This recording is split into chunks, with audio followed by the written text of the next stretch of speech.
বনের সম্পদ না দিয়ে হজ করলে হজ হবে কিনা? বনের সম্পদ না দিয়ে হজ করলে গাছের গোড়া কেটে আগায় পানি দেওয়ার মতো হবে। গোড়া কেটে আগায় পানি দিলে গাছের অনেক ফায়দা হবে না? ঠিক একই ভাবে বনের হক না দিয়া ওই টাকা দিয়ে হজ করলে তার হজের কোনো ফায়দা হবে না। বোনের হক দিয়ে দিবেন, ফুফুর হক দিয়ে দিবেন। বেশিরভাগ মানুষ বোনদের হক দেন না, ফুফুর হক দেন। অনেক নামাজি মানুষও আছে, এগুলো অবশ্য ডাইরেক্ট খায় না, একটু ঘুরে গাড়ায় খায়। ঘুরে গাড়ায় কিরকম? বোনদেরকে ডাইকা, বাপ মরার পর মা মরার পর ডাইকাই না, ভালো করে একটা রান্ধন দেয়। কারণ চিটার বাটপাররা তো চিটারি বাটপারিতে কিছু পুঁজি লাগে, এটা একটা পুঁজি। ভালো করে একটা খাওন দাওন দেয়, বাগিনাদের খাই না, ভগ্নিপতির আয় না, ভগ্নিপতির দুইটা লুঙ্গি চকচকা, বোনদের দুইটা শাড়ির চকচকা সুন্দর, বাগিনাদেরকে হাদিয়া তোফা দিয়া এরপরে বলে এখন আব্বা তো চলে গেছেন, জমি জমা এগুলো তো রেখে গেছে, তোমাদের বিয়ে সাজিতেও তো অনেক টাকা পয়সা খরচ হয়েছে, এখন তো তোমাদের ছেলে মেয়ে সামনে আছে, আল্লাহ বাঁচাইলে আমরা তো দেখমই আসি, এখন জমি জমা এগুলোর উপরে এখন তোমরা কি বলবা? কি বলে তখন মেয়েরা? বলবো থাক ভাই, মাত্রই তো খাইলো, তাই না? বলে থাক ভাই, আমাদের দায় দাবি নাই ভাই, আপনি খান। মুখ দিয়া বলছে, মনের কষ্ট নিয়ে বাবার বিটা থেকে চলে গেছে। আবার নিতেও চায় না, কারণ নিলে এই অসভ্য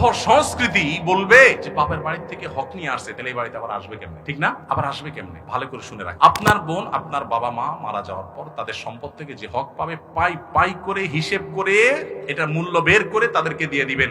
এরপরে তারা জমি নিয়ে বিক্রি করলে করবে, না করলে আপনি টাকা দিয়ে ন্যায্য মূল্য দিয়ে জমি রাখবেন, তাদেরকে খুশি মনে তাদের যা পাওনা সব দিবেন, এবং দেওয়ার পরে বলবেন বোন হারাও, কথা এখনো শেষ হয় নাই, তুমি বাবার সম্পদে তোমার যা হক আছিল এটা বুঝে পাইছো, তোমারটা তুমি নিছো। এর মানে এই না যে তোমার সাথে আমার সম্পর্ক শেষ হয়ে গেছে। ভাই বোনের সম্পর্ক কোনোদিন শেষ হওয়ার জিনিস না, মরণ পর্যন্ত থাকবে। এই বিটা তুমি আসবা, তোমার বিটায় আমি যাব, সারা জীবনের জন্য এটা তোমার বাড়ি, কারণ তোমার ভাইয়ের কাছে তুমি আসবা, রক্তের বন্ধন রক্ষা করা ফরজ, অতএব তুমি আসবা। সম্পদ আর হক নিয়ে গেছো দেখে সম্পর্ক থাকবে না তা না। এরকম যদি করতে পারেন তো আপনি মুসলমান, আর যদি সেটা না করতে না পারেন তাহলে আপনি পয়সার গোলাম, সম্পদের গোলাম, জমির গোলাম, এগুলো কিচ্ছু সাথে নিতে পারবেন না, কিন্তু এগুলোর পাপের বোঝা আপনাকে নিয়ে জাহান্নামে যেতে হবে। অতএব সাবধান থাকবো তো ইনশাআল্লাহ। বোনের হক দিবেন তো সবাই ইনশাআল্লাহ। আরে ভাই, বরকত দেওয়ার মালিক আল্লাহ। মানুষের হক মেরে ছেলে মেয়ের জন্য দিবেন, ওই ছেলে মেয়ে খয়রাত করতে পারে, আর মানুষের হক ঠিক মতো দিয়ে দেন, আল্লাহর উপর তাওয়াক্কুল করেন, আল্লাহ ছেলে মেয়েকে আপনার সন্তানদেরকে এত দেওয়া দিবেন যে আপনি কল্পনা করতে পারবেন আপনার মৃত্যুর পর আরো ভালো থাকবে ইনশাআল্লাহ। সততার সাথে চলবো তো ইনশাআল্লাহ।